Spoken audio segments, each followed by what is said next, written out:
Bonjour et bienvenue dans Algeria Tomorrow. Nous sommes à El Oued dans le Sahara algérien. Une région aride qui est devenue un véritable pôle agricole international. Cela a permis de créer des milliers d'emplois et de renforcer la sécurité alimentaire du pays. On va voir ça. Dans le cadre de sa stratégie agricole, l'Algérie est partie à la conquête du désert. Plusieurs centaines de milliers d'hectares de terre sont cultivés dans le Sahara algérien.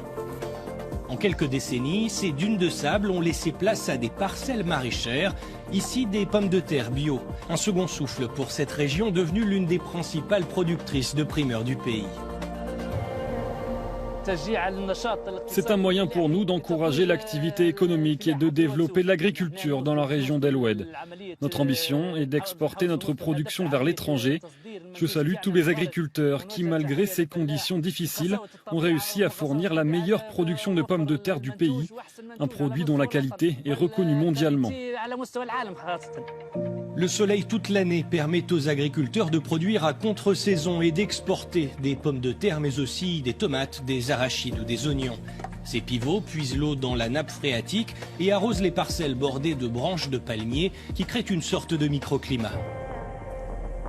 La quasi-totalité des exploitations sont des exploitations raccordées par l'électricité, c'est-à-dire sont des exploitations qui utilisent des techniques modernes et économisateurs d'eau pour la préservation de la nappe. On n'utilise pas beaucoup de pesticides et j'insiste sur cette phrase-là, c'est une agriculture durable. L'agriculture est ancestrale à El Oued, surnommée la ville aux 1000 coupoles, qui coiffe les maisons de cette région. Ici, la technique traditionnelle est celle du hôte, protégée par l'UNESCO.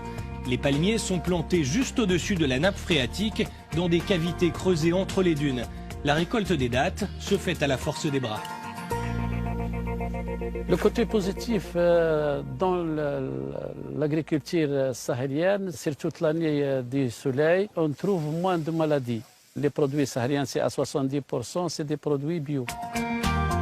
La phéniciculture a évolué, en allant notamment chercher l'eau plus profond. Les 35 000 palmiers dattiers et 25 000 oliviers de ce domaine sont irrigués au goutte à goutte grâce à des forages allant de 300 à 2000 mètres de profondeur sous le sable. Des technologies modernes sont aussi utilisées pour la pollinisation, la fertilisation et la récolte. Ces machines permettent aux ouvriers de traiter jusqu'à 80 arbres par jour avec plus de confort. Quand on est rapide, on gagne plus d'argent. Donc c'est exactement ce que la mécanisation a fait, et cela en gardant la durabilité de cette agriculture, en préservant l'oasis et l'écosystème oasien. Le domaine produit quelques 1800 tonnes de dattes par an. Leur traitement est fait sur place, dans l'usine de cette entreprise florissante qui emploie 350 permanents et 200 saisonniers.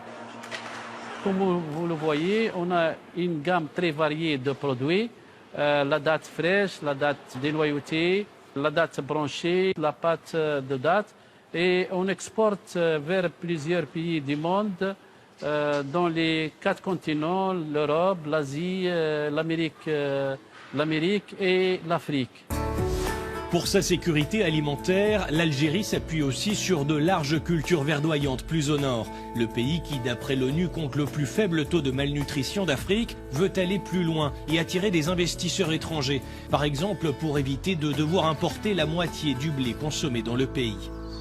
La politique actuelle, c'est la politique de défi, de pouvoir produire plus dans la productivité et aussi diminuer les importations et développer des partenariats. Au fil des réformes, la filière continue de se structurer, tandis que des jeunes entreprises développent des solutions d'agriculture intelligente et cherchent elles aussi des partenaires. Aujourd'hui, on a vraiment des start-upers algériens qui essaient d'innover, qui essaient de créer des applicatifs, des solutions de smart farming et autres.